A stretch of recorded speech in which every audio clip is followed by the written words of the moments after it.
Cool, yep. So here I've got one of the items I brought in for dramatic effect. This is a book called The Uninhabitable Earth. I'm reading lately by David Wallace Wells, who's an editor at the New York Magazine, who's been writing about climate change for quite a long time. This is a really good book if you want to learn about the worst case scenario if we don't do anything.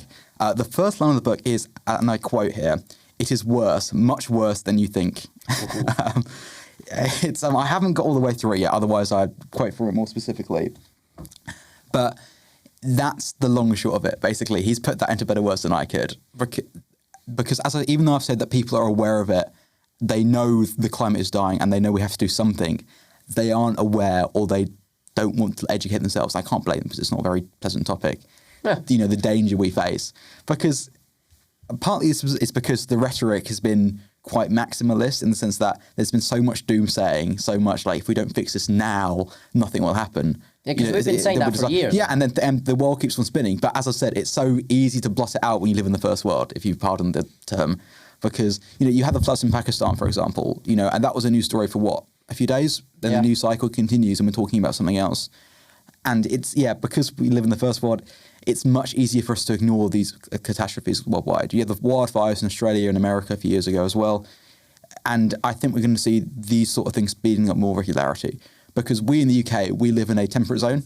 We don't experience any major weather shifts or weather patterns that can be significantly influenced by climate change. It's just a lot of rain. Yeah, lots of rain. I'm not a meteorologist, but it means that what I can say is that it doesn't mean we will face the same sort of challenges a lot of the world will right now.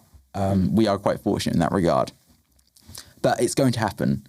And I think we've gotten to the point where climate change and its effects have been vindicated so much by the scientific community that to ignore it is like shooting yourself in the foot, then dousing yourself in petrol and lighting a match, because it's insane. Like I said, it's like arguing to a brick wall sometimes. With the World Cup, FIFA came out and tried to claim that the tournament's going to be carbon neutral despite holding it in Qatar. And they got torn to shreds because obviously that's not true. And then the next COP crisis, why do I keep calling it crisis? The next COP 28, that's going to be next year. Do you know where it's taking place? I could not tell you. The UAE. In the UAE? Yeah, one of the major petro-states of the Middle East, which does not set a good tone. And again, part of the reason why I'm a social reformer, as much as I am an environmentalist, is because the current prevailing ideology in America and the UK is that if it becomes profitable to save the climate, we will save the climate. Therefore, we must make saving the climate profitable. But why isn't that a viable kind of option? Because that's the only way. Well, from a very pessimistic approach, you could say the whole world is just guided by money, right? We're in capitalism. So if you make it profitable, people want to go do it. Yeah, you got the idea of green capitalism, and to give it credit, on a very limited level, it does work, because if you convince people that investing in things like wind and wind, tidal power, solar power, is going to be more lucrative than it is investing in oil and natural gas. So, like, for example, in the Middle East, you've got so much desert, which is perfect for solar panels.